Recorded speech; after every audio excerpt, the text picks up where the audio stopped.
परिवार भी बहुत खुश है, हम भी बहुत खुश हैं। प्रणाम करते हैं हम कि मुझे इस काबिल समझा उन्होंने। ऑटो चालक ने कानपुर के डीएम को पत्र लिखकर गणतंत्र दिवस के दिन इच्छा मृत्यु की अनुमति मांगी।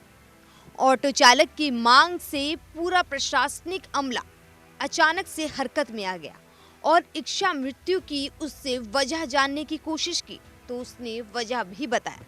उसने बताया कि पुलिस की प्रताड़ना और खुद के सम्मान को गिरा हुआ देख वो अब जीना नहीं चाहता है। बस ये देख डीएम साहब समझ गए कि आखिर उसे जीने की चाह कैसे देनी है और कानपुर के डीएम ने जो कर दिखाया उसके बाद हर कोई बस यही कह रहा है, मान गए डीएम साहब। उन्होंने ऑटो चालक को कहा कि अब तुम्हें वो सम्मान मिलने वाला है जिसे हर कोई चाहता है।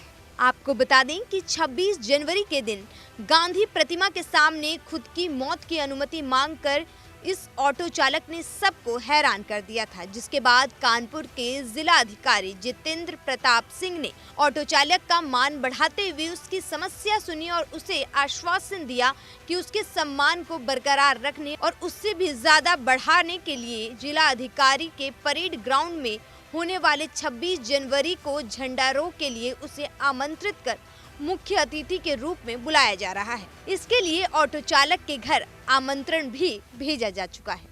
कानपुर के नौबस्ता क्षेत्र के रहने वाले ऑटो चालक राकेश सोनी कुछ दिन पहले यातायात पुलिस की प्रताड़ना और अभद्र व्यवहार के शिकार हो गए थे, जिससे वो आहत थे। जिसके बाद अपने सम्मान को सार्वजनिक गिरते हुए देख उन्होंने कानपुर के जिलाधिकारी को एक पत्र लिखा और इच्छा मृत्यु की मांग की। ऑटो चालक ने पत्र में लिखा, साहब मैं पुलिस के व्यवहार और प्रताड़ना से परेशान हूँ। मैं गणतंत्र दिवस के दिन इच्छा मृत्यु की अनुमति मांगता हूँ।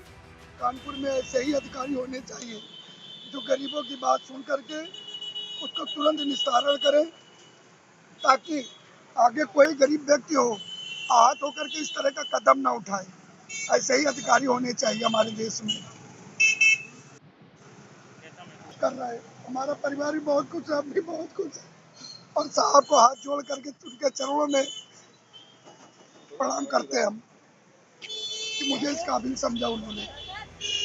डीएम ने ऑटो चालक के सम्मान को वापस दिलाने के लिए शहर के परेड ग्राउंड में ध्वजारोहण के लिए मुख्य अतिथि के तौर पर उसे आमंत्रित किया।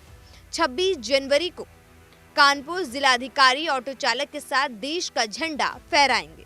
ऑटो चालक राकेश सोनी ने बताया कि जिलाधिकारी का ये कदम उनके लिए ऐसा सम्मान है जिसे शायद उन्होंने अपने सपने में भी नहीं सोचा था। जिला के सबसे बड़े अधिकारी ने उनकी बात सुनी, उनकी समस्या को समझा और उन्हें अपने बड़े स्तर का सम्मान देने का मौका भी दिया। डीएम के इस कदम को राकेश ने अपने लिए आशीर्वाद बताया है और कहा कि वे ऐसे अधिकारी की मानसिकता से धन्य हो गए हैं। उनके लिए ये कदम उनकी जिंदगी का सबसे बड़ा सम्मान साबित होगा। Bureau report, news 1 India. गणतंत्र दिवस के अवसर पर जिलाधिकारी द्वारा एक ऑटो चालक को विशिष्ट अतिथि के तौर पर झंडारोहण के लिए बुलाया गया है। आखिर ऑटो चालक को विशिष्ट अतिथि के तौर पर झंडारोहण क्यों बुलाया गया, आखिर क्या कारण है, क्या वजह है, हमसे बात करने का ऑटो चालक हमारे साथ मौजूद है, उनसे बात करते हैं और जानते हैं कि उनको क्यों बुलाया गया। क्या नाम है आपका? मेरा नाम राकेश कुमार सोनी है। ये बताइए, आपको जिलाधिकारी कानपुर नगर ने आपको बुलाया विशिष्ट अतिथि के तौर पर झंडारोहण के लिए, तो क्या कारण रहा है, क्यों आपको बुलाया है? एक पीएसआई हैं श्री ईश्वर सिंह जी, ट्रैफिक के, नौबस्ता से हम बारा देवी की तरफ अपनी ऑटो लेकर के जा रहे थे। रास्ते में कुछ बैटरी के रिक्शे वाले खड़े थे, मैंने हॉर्न भी दिया, आवाज भी दिया, भैया किनारे कर लो, लेकिन वो लोग सवारी भरने के चक्कर में रिक्शा नहीं हटा रहे थे और जाम लग रहा था। वो पीछे से आए, मेरी गाड़ी में जोरदार प्लास्टिक का पाइप लिए थे, डंडा जोरदार से मेरी गाड़ी में मारा साइड में। उसके बाद उसी डंडे से मेरे पर्दा फाड़ने लगे। मैंने कहा साहब मैं गरीब ऑटो चालक हूँ, पर्दा फट जाएगा और 2-3 हजार रुपए मुझे भरने पड़ेंगे मोटर मालिक को। उसके बाद वो बगल में आए, मेरे साथ गाली गलौज करते हुए, अभद्रता की भाषा का इस्तेमाल करते हुए जो है मुझे मेरे मुंह में प्लास्टिक का पाइप घुसेड़ने लगे। मैंने कहा साहब इस तरह का व्यवहार आप मेरे साथ कर रहे हैं, यह अशोभनीय है। और फिर मैंने उनको अपना परिचय भी दिया कि साहब मैं एक ऑटो चालक हूँ, मेरे द्वारा मेहनत की कमाई से यातायात माह का कार्यक्रम भी कराता हूँ नवंबर में माह में। उसके बाद आप इस तरह से भाषा का प्रयोग कर रहे हैं, उचित नहीं है। वो और आग बबूला हो गए। बोले कि कार्यक्रम कराते हो तो मैं क्या करूं, तो बीच रोड में लगाएगा। और शब्दों का मतलब ऐसी ऐसी भाषाओं का इस्तेमाल किया कि मैं मीडिया के सामने नहीं बता सकता। अपने आप को बहुत वैसा महसूस आहत महसूस कर रहा हूँ कि ऐसी भाषा परिचय देने के बाद अगर कोई कहता है तो ऐसे व्यक्ति को नहीं जीना चाहिए।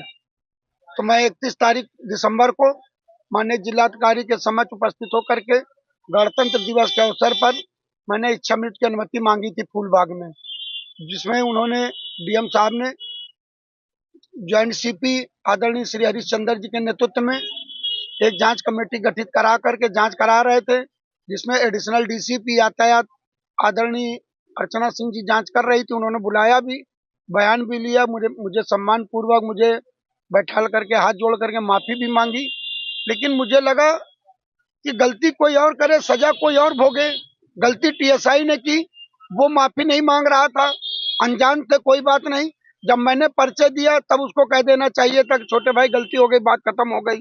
परिचय देने के बाद अभ्रतता कर रहे थे और आप मेरी बड़ी बहन की तरह हैं, आप माफी क्यों मांग रही हैं। मैंने उनके चरण छू करके उनका सम्मान बढ़ाया। उसके बाद डीएम साहब का प्रमोशन हो गया, सचिव होकर के चले गए आदरणीय जी। फिर नए डीएम साहब आए श्री जितेंद्र सिंह जी। इनका हम परसों पेपर पढ़ रहे थे कि किसी घाटमपुर में बीआरडी स्कूल के किसी दो मासूम बच्चों, गरीब बच्चों की फीस जमा करने का कोई मामला था। पढ़ रहे थे, मुझे लगा कि मैं एडीएम साहब से अपनी बात, अपना दर्द बयां करूं तो हो सकता है मुझे न्याय मिल जाए। जिस तरह से इन्होंने गरीब बच्चों की मदद की, हो सकता है इस गरीब की भी कोई मदद कर दे। तो मैं एक प्रार्थना पत्र लेकर के गया, जिसमें मैंने कहा कि मैं गणतंत्र दिवस के अवसर पर कोई इच्छा मृत्यु का कार्यक्रम नहीं करूंगा, इसे निरस्त कर दिया जाए। अगर मेरे द्वारा इस तरह का कृत्य किया जाता है तो जिला प्रशासन और सरकार की छवि धूमिल होगी। मैं वो नहीं चाहता, क्योंकि आप इतने अच्छे अधिकारी एक गरीब बच्चे की फीस जमा अपनी जेब से कर रहे हैं, तो मैं आपके खिलाफ कैसे इस तरह की उंगली उठा सकता हूं, ऐसा कार्यक्रम कैसे कर सकता फिर हूं। क्या हुआ जब आप उनसे बोले कि इच्छा मृत्यु नहीं करना, निरस्त कर दिया जाए, फिर उन्होंने विशेष अतिथि पे आपको क्यों बुलाया? डीएम साहब ने कहा कि आपका जो अपमान हुआ है उसे तो हम नहीं पूरा कर सकते हैं, लेकिन हम कोशिश करेंगे कि आपका सम्मान ऐसे ही बना रहे और आप जैसे व्यक्ति को हम अपने बीच से खोना नहीं चाहते हैं। आप हमारे साथ गणतंत्र दिवस के अवसर पर मेरे साथ झंडारोहण में शामिल रहेंगे। क्या लगता है झंडारोहण के बाद आपका सम्मान वापस आएगा या फिर उसके कार्रवाई की बात भी कर रहे हैं टीएसआई? हम चाहते हैं कि विभागीय जांच कराई जाए, अगर दोषी हैं तो कार्रवाई होनी चाहिए। लेकिन डीएम साहब ने जो कदम उठाया है वो प्रशंसा के काबिल है और उत्तर प्रदेश में ऐसे ही अधिकारी होने चाहिए डीएम साहब जैसे कानपुर के, कि छोटा हो या बड़ा किसी भी लेवल का आदमी हो, सम्मान सबको दिया इन्होंने। और जिस तरह से मुझे सम्मान दिया, मुझे लगता है कि सबको सम्मान दे रहे होंगे, सबके साथ ऐसे ही व्यवहार अच्छा सा कर रहे आपको हैं। अच्छा लग रहा है? अच्छा ही नहीं लग रहा, बहुत अच्छा लग रहा। मैंने तो कभी 28 साल की ड्राइवरी में नहीं सोचा था कि मुझे तिरंगे के नीचे खड़ा होकर के एक जिलाधिकारी के साथ झंडारोहण करने का मौका मिलेगा।